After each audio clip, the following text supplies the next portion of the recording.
is to happen. I've had this happen so many times that no one can say I'm talking about them, because it's happened too many times to know who I'm talking about.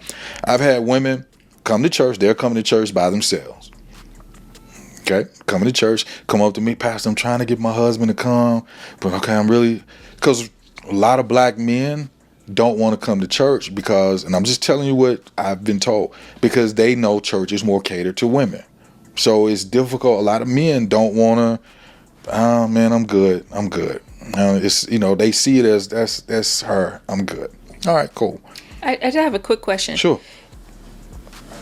If black churches are catered to women, who runs black churches? Well, here's the thing. Who's sitting in leadership? You've got more men in the positions, but what I'm telling you, in my opinion, those men still know what they're doing. Like, they know the women are giving. They know the messages. They know how to cater the messages to. They're reaching their clientele. So it's the men who are sitting in leadership of these churches that are catering to women. Absolutely. Because the goal is we got to keep these doors open. We got to keep this thing moving. And they know that I got to make these messages women friendly. Okay, I won't say this pastor's name. A few years ago, because I don't. And really quickly, I just want to stop right there. I won't be long. Listen up. I see what she's saying, right? But I'm not going to play this game where we're going to just keep dumping all the responsibility on men, even in leadership positions, because let's be clear about something. There's a difference between who is in charge versus who is in control. We just came off of 4 years of a president who was technically in charge, but we would all probably say he was not in control. I don't know who's been running the country the last 4 years, especially the last 2 years. But I can tell you it wasn't the president that get on TV. Now, the reason I say that is because, yes, most of the time, you're going to find that in black churches and in churches in general, the pastor, the leadership, the elders, the deacons, they are men. Now, I am by no means letting them skate on their responsibility and their part they played in the way things are. By no means. I'm not going to also just dump in all the responsibility on them either. Women don't have to go to churches that are filled with just other women in the congregation and get pandered to by the preacher. What part of leadership what part of you going week in and week out to that type of stuff has to do with him? You have a responsibility as well. Let me tell you something. If you're in a situation where you're a woman, you're a godly woman, you're going to a church, and that church is 70, 80, 90% females in the congregation, and the leadership is, even if it's all men, let's say in the leadership, at what point do you say, hey, I love my sisters in Christ, but what's going on here? You see, you can't just dump everything onto the men, even though they are in leadership positions. They are to get some blame for sure. But what I'm saying is, we have to all take accountability for the parts that we're playing that equals this whole pie. Could you imagine if Christian men were going to a church and the body of Christ in that church was 80 to 90% men? You can't even imagine that, can you? Why? Because first of all, we as men would even let the number get that high. You got about a certain amount of time before I notice ain't no women in here, before I'm out of here, right? As a man, especially if you talk about single Christian men, right? So if you are a Christian woman and you looking around and you've been going to this church for a little bit and you say, hey man, there's no real godly men coming through this door. What is going on? You need to book a meeting with your pastor. Hey pastor, I just want to ask you, I noticed that our congregation is mostly women. Out of curiosity, I just wanted to know, why do you think that is? Or why do you see what, you can examine this thing too. But if you're just saying, I'm going to get my sensationalism, I'm going to get my emotional high for the week and all that, and I don't care that there ain't no godly men in here because I'm in it just for the thrills and the feels, then don't come running up after that and saying, well, who's technically in charge? The leadership of the church is the men, right? Well, hold on. You ain't care nothing about that.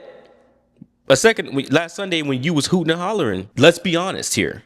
Let's everyone be honest. Can I say, should I? Probably not. Okay. So years ago, this pastor, who is well known for a lot of women ministry things, said something that women didn't like. And boy, they went after him. Because it's like, no, you ain't gonna talk about, because he said something, and I forget what he said. but he said something to the effect of women, blah, blah, I don't know, and it didn't go over well. And absolutely, yes, I'm not excusing, let me be clear, I'm not excusing the men. And what I'm saying is they know what they're doing. They know that. Trust me when I tell you, as a person who's been a pastor for 20 years, they know. 1,000% they know. Kelola, can you read faces? Stacy, they know.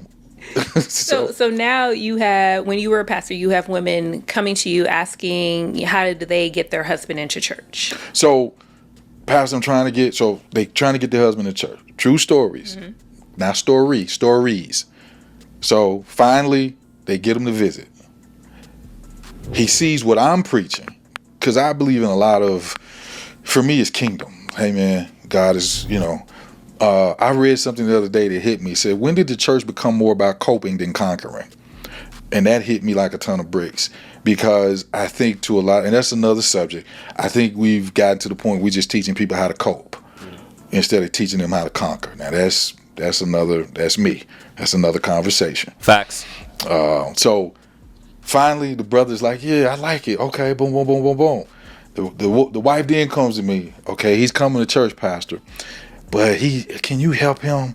He needs to, I need him to be, okay, cool. So I get close to the brother. Now the brother starts to know who he is as a man. Teachings. Now the brother starts to want to ask questions though. He wants to see the bills.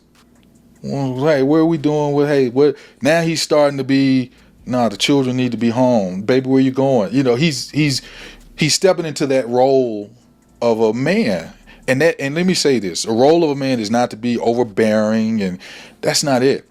As a protector. Yeah. But babe, where you going? Active participant. He's an active participant in the marriage. That same wife. I would say not just an active participant, because that's a bit vague. I would also say that he's stepping into his authority as the head of the home, as the leader of the family. So an active participant to me just kind of doesn't check the box good enough. I think that man is starting to walk in his God-given authority as the head of the household. And as the old saying goes, be careful what you ask for. Who came to me was like, can you get him in church? We got him in church. Can you get him to grow? I got him to grow. Now that same wife comes to me, oh, we got some problems, pastor. He asking me, and I ain't want him to step up and be a man. I just wanted him to come to church, stop drinking a little bit, stop hanging out. I just wanted him to come to church and act better. Now he want to ask me where I'm going, and it's like, okay. And that same woman, I'm not making this up. No, you're not. That same woman that begged to get him in church, begged him to step up, now that same wife has got the family out of the church. I've seen it happen on too many occasions. Sounds like to me what you wanted was to get him in church so that you can shape and mold him a little bit to get him more to what you wanted him to be, and not who God wanted him to be. I remember I was having a conversation with somebody before a debate, and this brother wasn't a Christian. He was more red pill, in that community. And he said Christian men are to the effect of Christian men would let their women run over them. They're too soft or whatever he said. And he said, they fear, those type of men fear their women. And so I said, then that's not a real Christian man. And he said, what do you mean not a real Christian man? It is a Christian man. Whatever. I said, listen, a real Christian man, God-fearing man, can't serve two masters, meaning he can't fear God and fear his wife. He has to have one he places above the other. So I'm not even saying that it's not even his wife in that situation, maybe. But the point I'm saying is what he was trying to say is that he's a proper Christian man who fears God, but also is under the heel of his wife. And I'm saying, no. Those two can't exist at the same time in the same place. You either fear God first above all, as a man and as the head of your household, or you fear your wife or what your wife might do, and God is second. But you can't have both at the same place at the same point. See, the top is a pyramid. There's not a space on top for two pieces on the pyramid. Somebody has to sit on top. And everybody, as we all have things in our lives, or people, or somebody sits on top in your life. The question is who, and you know who by who you hold in the highest reverence, who you're more afraid of letting down or disappointing is who. I love my wife with all my heart. She's under God, she's the closest thing to me. And I will say this, I fear God more than I fear my wife or my children or my home or whoever. And I love her to death, but I can honestly tell you, I do not want to be out of the right standing with God. I will make the hard decisions. I don't care if everybody in the house hates it. Somebody said the other day, should black church be its own religion at this point? And I get why this person would say that. I don't think black church should be its own religion. I do think at this point, black church should probably be its own sect, SECT. I think at this point, black church needs to just be its own either denomination or its own sect, because black church does seem to have patterns and ways about it and things and how it goes about things that is even different than the same denominations of churches of other races of people. So at this point, it is kind of starting to look like it's its own thing, right? And you might say, well, this has been happening. I agree. But at this point now, I just think that it wouldn't be ridiculous if a new classification for black church was formed, right? But let me know what you guys think below. And don't get me wrong, I'm not saying that this is a problem strictly only facing the black church. I'm talking about more women and men in the congregation. But it is more pronounced in the black church than any other churches that we see out here in the Western world, is why this video was made. And so it's a problem that we all got to figure out in this and Protestantism for sure. But let me know what you guys think about the video. Please drop a like. And let me know in the comments section, do you think black church should be its own denomination or sect at this point? And until next time, God bless. See you all later. Peace.